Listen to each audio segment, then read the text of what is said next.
introduction, and thanks to the organizers for the invitation to speak here. So this workshop has discussed like various applications of generalized symmetries to like many topics. So this is the variant of pictures you already seen many times. Like it has application to energy physics, like to Lagrangian physics or QCD, and also it has application to condensed matter physics, like can construct new quantum matter, and also it's related to like higher efficient category income mathematics. And today I'm going to talk about some applications of generalized symmetries in quantum computing. Okay. So I'm going to talk about a few works done with my excellent collaborators. So Ryohei Kobayashi, who you're already familiar with, and also Guanyu Zhu, who is going to be here like later in the program. Okay. So and also I'm also going to briefly mention a few other related works, including a work with Mason Berkashli, who is here, and also Ryohei, and also Xie Chen, and Api Dua, and Chongming Jian, and Chen Kexu. Okay, so maybe let me just give you like a brief, lightning review of like the history of quantum computing. So the subject is developed by Manning and Feynman, like originally in the early 1980s, where they suggested that you can use quantum computer to simulate quantum dynamics like much faster than a classical computer.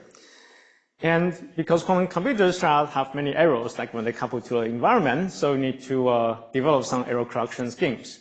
And the first error correction quantum code is developed by Peter Shor. And later on, KITP discovered the surface code. Basically, he used the onion and like onion braiding to implement like logical gates in quantum computers, and they are related to topological gauge theory. And then later on, KITP and Neil Laflamme Zurak proved the third-order theorem, namely that as long as the error of each element in your quantum computer is sufficiently small, then the final error will reduce as you scale up your quantum computers. And in the early 2000s, Freeman, Larson, and Zheng Han, who is here, they demonstrate that you can use non-abelian onion braiding to perform universal quantum computing. And more recently, there is a development by Pentelev, Kalashev, and basically discovered they are good quantum codes. So they are quantum codes that can store logical informations that grows linearly with the size of the system. And they can correct errors, like the number of errors you can correct in your quantum codes also grow linearly with the size of the system. So this kind of quantum codes are important for implementing on practical quantum computers. Okay. And there are recent experiment success by Google and also many other companies. Okay, maybe let me just take a step back. So why should we care about quantum computing? Well, the idea is that we have quantum advantage, namely you can use quantum computers to tackle certain problems exponentially faster than classical computer. In particular, we can use quantum computer to simulate quantum dynamics much more efficient than classical computers. So it's very important for things like quantum chemistry simulation, which can help us discover like new material, new drugs, and also like new encryption method in finance transactions, etc. And the idea is to replace classical bits like 0, 1 by quantum states. Like you can replace 0 by some state and 1 by some quantum state. Okay. And then the gates are operators acting on like single multiple qubits. And so the idea is to encode your logical information or logical qubit as ground states of some many-body quantum system, some many-body quantum system of many physical qubits. And we want this many-body quantum system to have a gap, so the gap can offer you some protection. So if you perturb the system a little bit, as long as the perturbation is not too much, it's not too large compared to the gap, the ground state should be invariant. Okay, so as already mentioned by Zheng Han and also Margarita, symmetries are important in quantum computers because they give rise to logical gates that can operate on the logical qubits. Okay, so if you have emergent symmetries, you will preserve the ground state subspace of your many-body system, and therefore it can act within the logical qubits. So one example is that if you have two copies of the same many-body quantum systems, and there's an exchange symmetry that swaps like everything between these two copies, And in particular, we will swap all the ground states of these two copies, and it acts as a swap gate on the logical qubit. And we want the symmetry to be fault tolerant, namely, suppose there's a arrow or excitations that occur in the system that take you out of the ground state. And after you apply the symmetry or apply the logical gate, you want the arrow to like within the localized region. So you want the arrow to not spread too much. Okay. So that means that you want the symmetry to be joined by an operator that preserves locality. So for example, it can be a on-site symmetry like joined by some depth circuit, so no corresponding transversal gate. Or more generally, you can have some finite depth circuit or even QCA. Okay, so well, let me just mention a few challenges in the subject of logical gates. So first of all, we would like to have logical gates that only acts on certain subset or like single logical qubit. So probably this is not very obvious because you want the symmetry to only act on particular ground state of your many-body quantum system. So we want this kind of property because we would like to implement logical gates like in parallel, for example. Another challenge is to get logical non-Clifford gate. So this is already mentioned in Margareta's talk. So in order to achieve universal quantum computing, you need non-Clifford logical gates. And also, if you can actually simulate Clifford gates like efficiently already on classical computers. So if you really want to explore the advantage of quantum computers, you really want to implement non-Clifford gate. Now, there are several ways to construct universal gate set or constructing non-Clifford gates, but those constructions are not very efficient in every algorithm. So, for example, there can be a specific logical gate, like non-Clifford gates, that occur repeatedly many times in your quantum algorithm. And these specific logical gates can be a complicated combination of the universal gate set. So if you only know how to implement this universal gate set, each time when you call this non-Clifford gate, you have to apply this complicated combination again and again and again. So this is not very efficient. Instead, it's more efficient to like directly construct like this specific non-Clifford gate, which you use repeatedly. And today I'm going to show how to use generalized symmetries and like cohomology operation, which the generalized symmetries correspond to a new cohomology operations to address those issues. So cohomology operations have been like featured in Margareta's talk earlier. So one example is the cut product, which you use in the construction of logical gates. And today I'm going to talk about like new cohomology operations that generalize the cut product that can give you new generalized symmetries. Okay.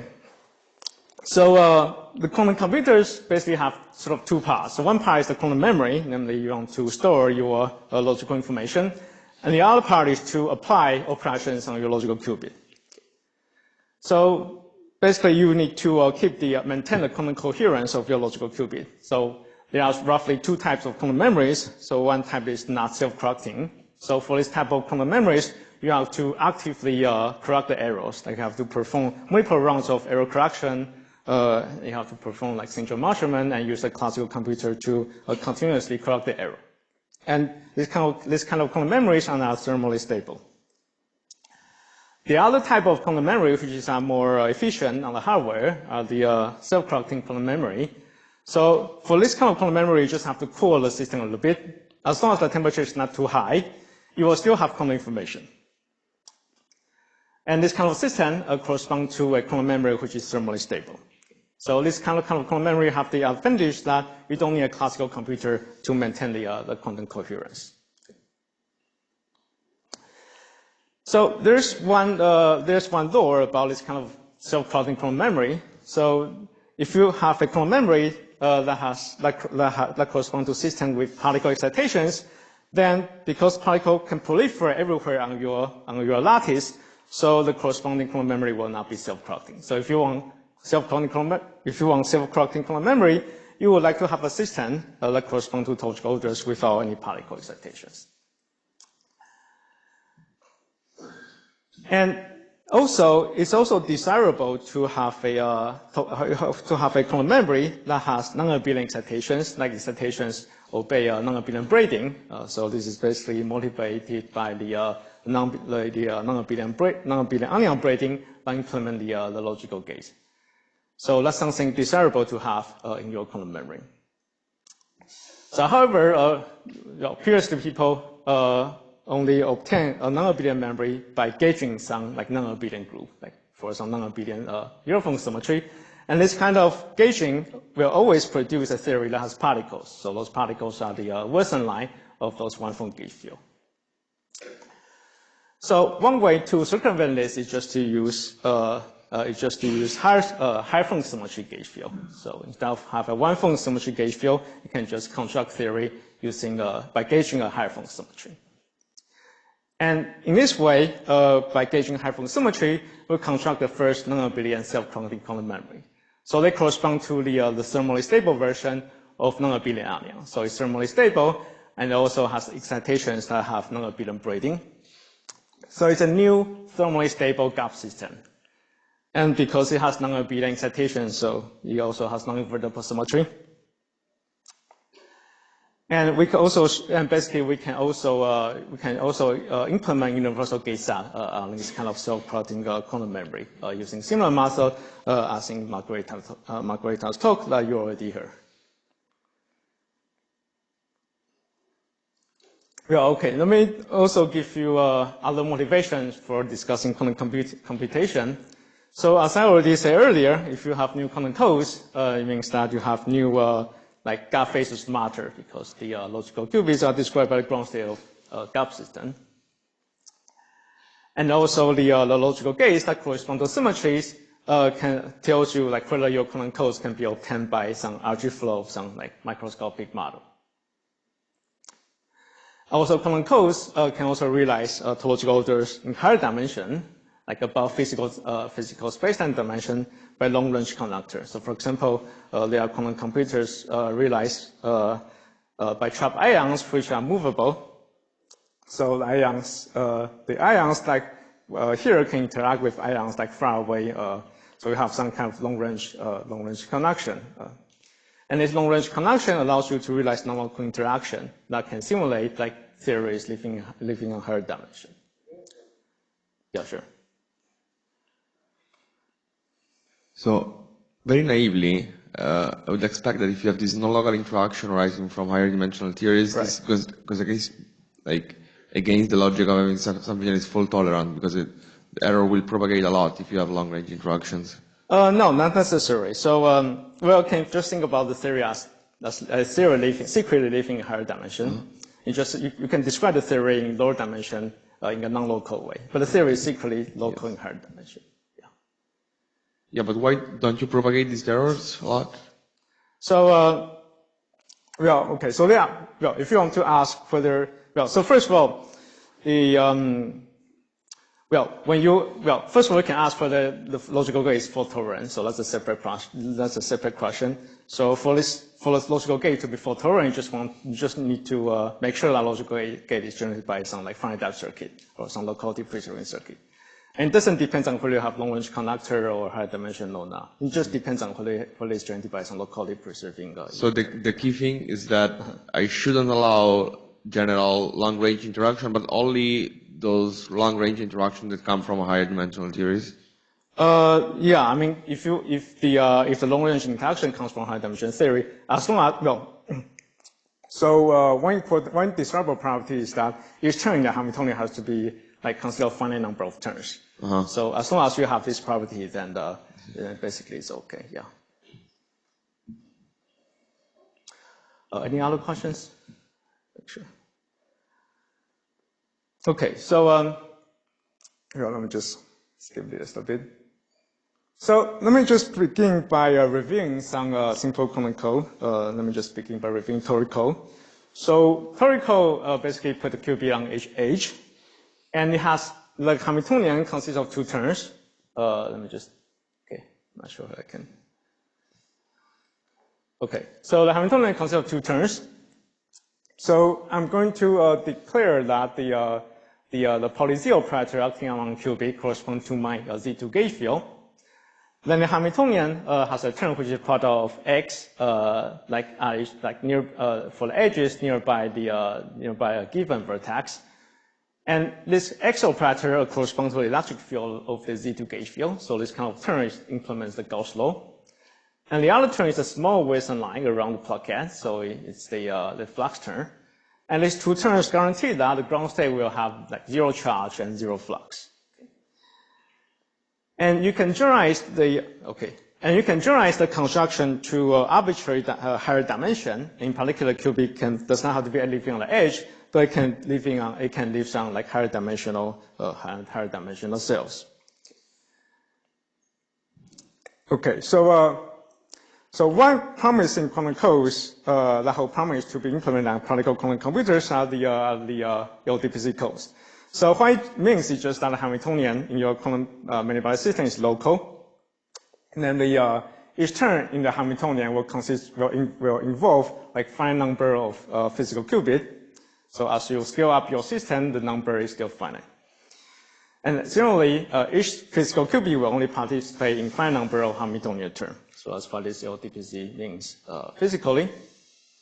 And as I already said earlier, it's important to have good quantum codes, namely the number of logical qubits should scale up with your size of the system, and also the error like can correct should also scale up with with the system. Okay.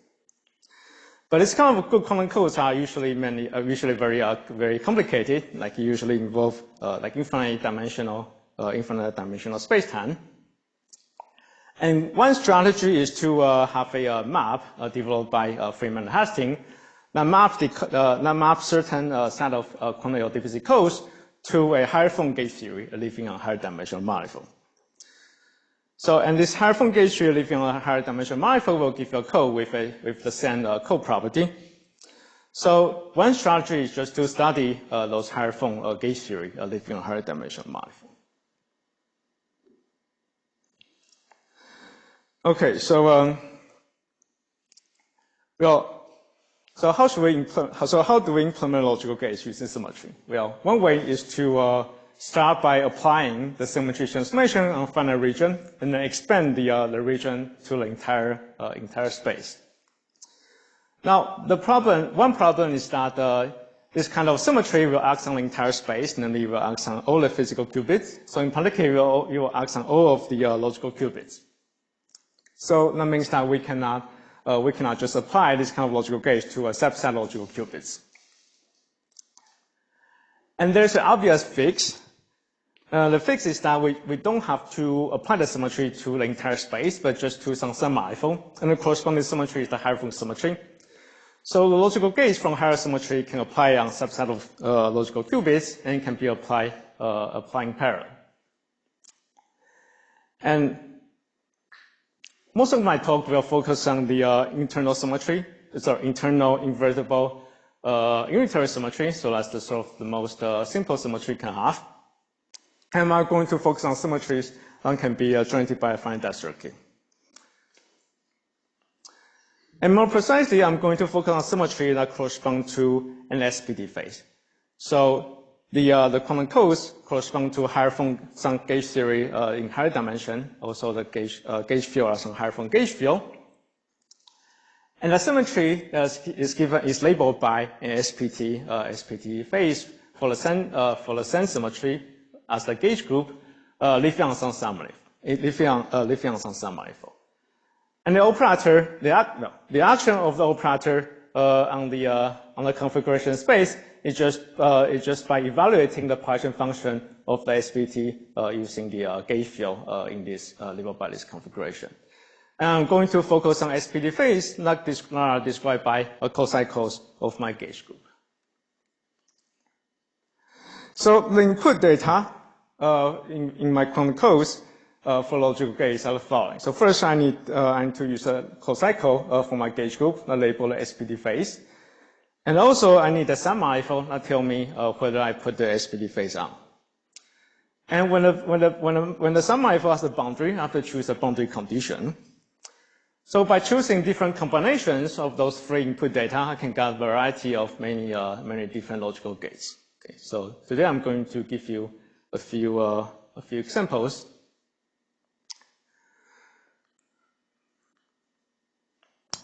Well, let me just begin by discussing the a simple case where the gauge group is Z2 times Z2.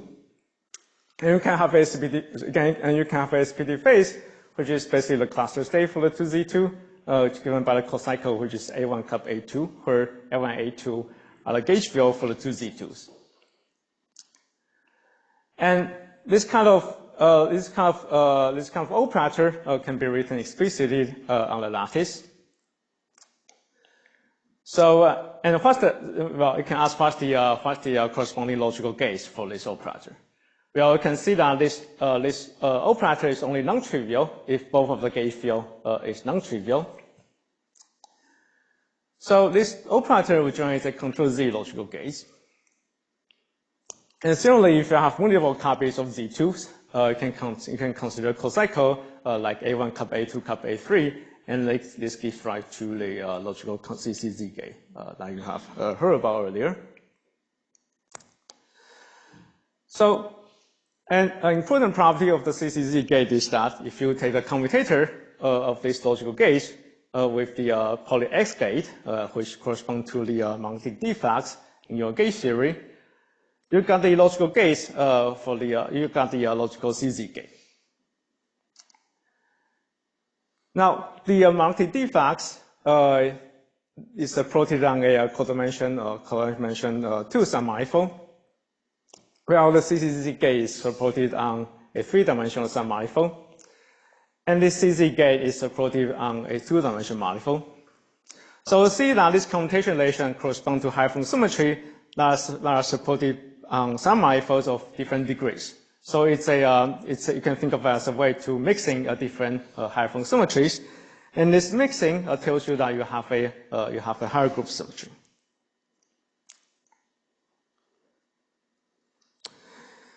And you can also generalize the discussion not just to ordinary gauge theory, but for fermionic gauge theory.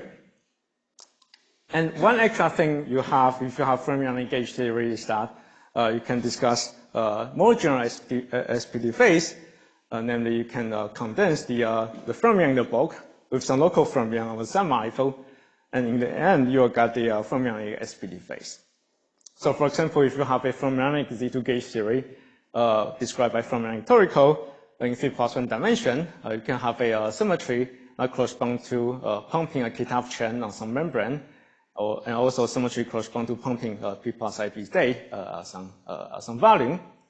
And by choosing the submanifold, of different topology, you can get logical CZ gauge or S gauge, or even a logical T gauge. More generally, if you have higher form gauge field, or like gauge field with arbitrary degree, you can classify what are the possible logical gauge you can get by classifying what are the cocycles for the group. So this table just gives you a taste of how the classification look like. So those classifications tells you like what kind of cocycles you can implement in your logical gauge construction. And those different entries are constructed by various cohomology operations, including cut product, which I've shown you earlier, and also something called higher punctuation power, and also Stigner square, and many other cohomology operations. So let me just give you an example. Yeah. Are you claiming that all symmetries can be obtained by some SPD phase in this way? So I think there are some condensation defects that don't correspond. Right. That's right. So if you have invertible symmetry, then you have other symmetries like automorphism of the gauge group, also electromagnetic duality symmetries. Now of this type. Yeah. Okay. But if you include include automorphism symmetry, electromagnetic duality symmetry, and also this kind of SPD symmetries, you can. You can do everything. Yeah. Yeah, for invertible symmetry. Yeah.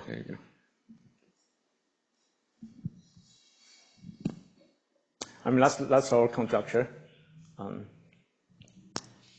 Okay, so let me just tell you what this new cohomology operation looks like.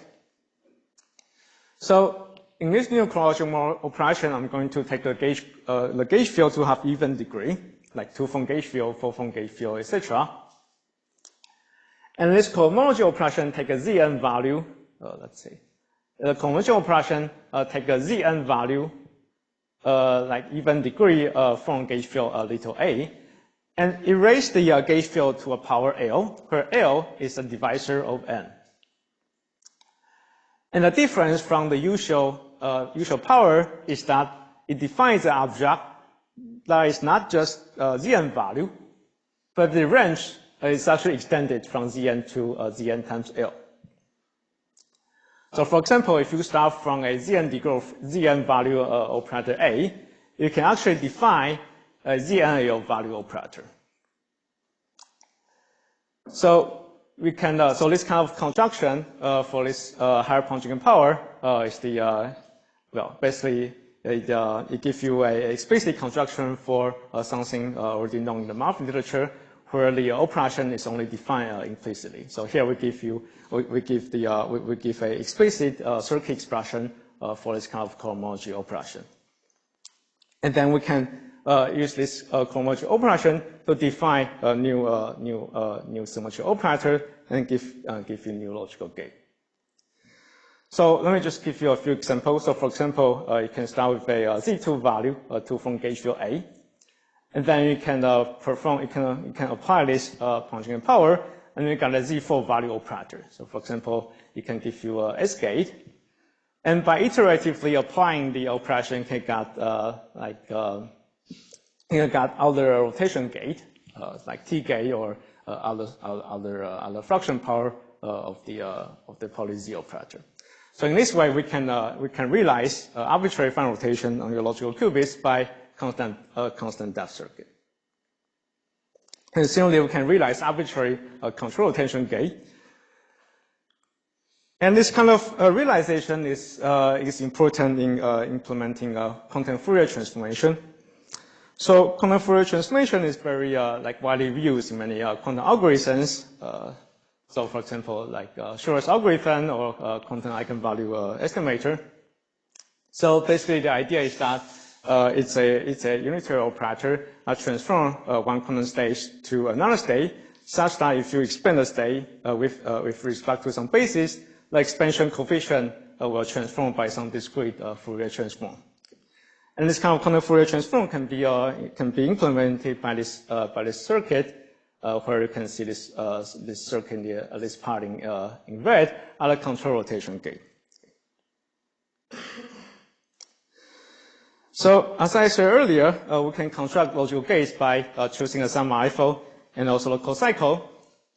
But we can also consider semi-IFO with a boundary, and then we can choose different boundary conditions to get different logical gate.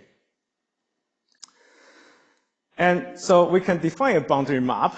So if you have a semi-IFO with a co-cycle omega, we can have a boundary condition where the gauge group is broken to a subgroup K. And the subgroup K has to be such that if you restrict the original co-cycle to this subgroup K, this co-cycle has to be D of something, has to be exact. So in this way, you can have a map from the bulk co-cycle to a boundary cochain, constraint alpha. And this boundary map is in general non-nilpotent, namely it's not squared to 0. So you can have boundary of boundary like hinges or corners.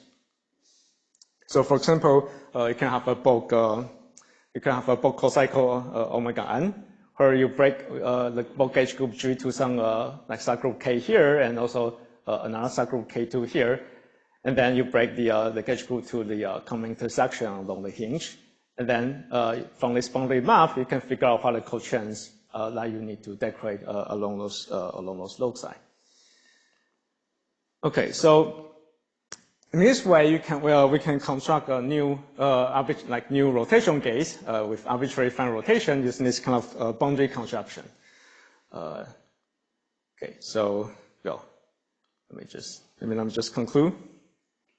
So well, I mean, also I'm very schematic, but hopefully I can convey you that we can use high-form symmetry, half-group symmetry, and also non-variable symmetry to implement logical gates in quantum computation. So for example, high-form symmetry is important to construct logical gates that can be applied in parallel just act on like subset of logical qubits instead of the entire, like all of the logical qubits. And higher group symmetry describes computation relation between logical gates. And also higher form gauge theory by gauging the higher form symmetries are important to construct self-correcting quantum memories. So we give a classification scheme for logical gates in quantum codes. So basically use the cocycle for the SPT, and also the semi-manifold where we integrate the cocycle on, and also the boundary condition of the semi-manifold. And we can apply this construction to get like logical gates in quantum LDBC using this co-manifold mapping. And also we can have more SPTs if we condense some excitations with non-trivial statistics on some manifold. So such as we can get new logical gates from fermion SPT phase. And also we have demonstrated now we can use the muscle to construct some non-trivial gates which are important in quantum Fourier transform that are widely used in many quantum algorithms. Okay, so let me just stop here. Thank you for listening.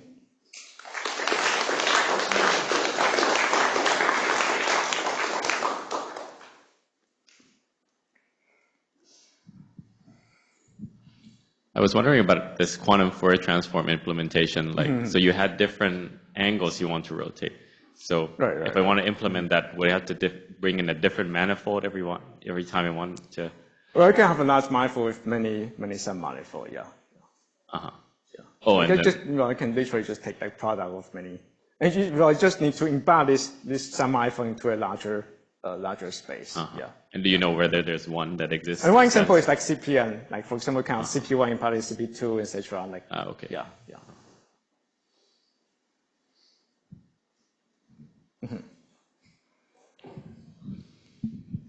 So you mentioned this 6-dimensional self-correcting quantum computer. So I think a Bohm being constructed one using color code. Oh, right, but it only has a billion excitation. Yeah. Are you different from his? So the 60 color code only has a billion excitation. It's like copies of 60 toric code. But he got it universal. Yeah. So you have to use like Marshallman and other construction. Yeah.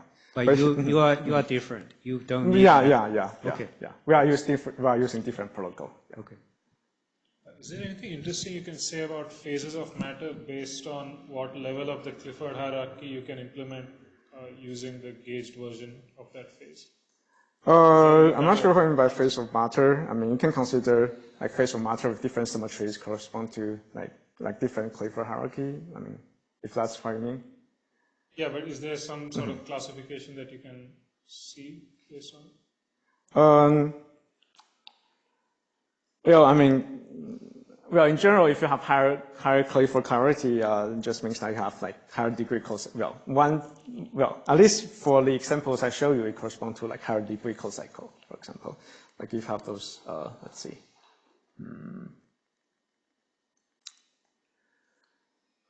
Like for example, if you have this CCZ, which is a degree 3 cocycle, and well, for CZ you have like degree 2 cocycle. So one way to distinguish them is by like the degree of cocycle. Yeah. In this example, I mean, of course, you can have more complicated situation. So CCZ is a non-Clifford gate, but can you write the T gate in terms of cocycles like this? Yeah. So for example, in the later part of the talk, I write down a cocycle which is given by the Pontryagin power. Okay. Yeah. So this Pontryagin power can realize arbitrary fine rotation, not just T, but other arbitrary fine. Okay. Thanks. Hi. Thanks for the talk. Probably quite a naive question, but do you have any intuition for why you need dimension D greater than or equal to 6 for the non-abelian topological order without particles? So first of all, when I say like D is greater or equal to 6, I mean like within TQFT. So that's the first caveat. And I can tell you what's the ingredient of the argument. So for the first ingredient is remote detectability. Namely, if you have any excitations, there must exist another excitation that breaks with this particular excitation. So that's the first ingredient. And the second ingredient is the consistency of fission rule under shrinking. So we have excitation, I need to, let's see, maybe I can just. So, so if you have a non-abelian excitation like A and B, it means that it can fuse into like more than one excitation. So let's say you have simple excitation, simple non-abelian excitation, and B can fuse into S1 plus C2, da da da da da. Okay. Now, important consistency condition is that if you do not have any lower dimensional excitations, then this fusion rule is not consistent for extended non-abelian excitation. And the reason is that you can shrink the, you can consider very small, like extended excitations, so they become like one dimension lower. And if there are no lower dimensional excitations, they will reduce to like 1 times 1, like equal to 1 plus 1 plus 1, da da da. And you have a contradiction. So percent of non-abelian extended excitations tells you that there must be another excitation of like lower dimension. And by demanding all excitations obey remote deductibility, it gives you a constraint like D greater or equal to 6. Yeah. I have a question. So you talk about this gauge SPT defects. Mm-hmm. Right. My understanding is that they can be thought of as condensations of electric operators. What about magnetic operators? Yeah. What about condensation of magnetic operators? Right. So, I mean, they are just rated by. I mean, right. So you can have a. So far I talk about SPT defects for electric gauge field, but you can also define SPT defect for the magnetic gauge field, and they can coexist in your theory. So there are sort of two sets of logical gates you can define, like one for electric gauge field, the other for magnetic gauge field. But in Dagmar-Witten theories, then the magnetic one seems harder to condense, right? Oh, right, it's right, not natural right. to come from gauging. Yeah. Right. So if you have any, well, if you have logical action for your theory, then the magnetic one is more tricky. Yeah. But if you have like untwisted higher form like Z2 gauge theory, then it's straightforward to define the two sets of operator. Yeah. Have you thought about your applications to quantum computing, or can they realize some more gates that's not obvious? Right. So, for example, so this proposal gives you the first construction for realizing arbitrary control rotation gate. Well, I think that's the first time you can realize it like fault-tolerantly. And also, I should mention that so there has been experiments about like DA topological order and also topological order in for the two-phone gauge theory. So I'm not sure what I show you somewhere. So there's some recent experiments about realizing like two-phone gauge theory in 4+1 dimension. And they also experienced realizing like DA topological order. So our proposal for the non-abelian self-correcting clonal memory is sort of like combining the features of these two settings. So we expect that this kind of self-correcting memory is possible to be realizing like similar like trap ion quantum computers. Yeah. Thanks. Is there any more questions? Good. Lex, thanks for Shen again. Yeah, thanks. Thanks.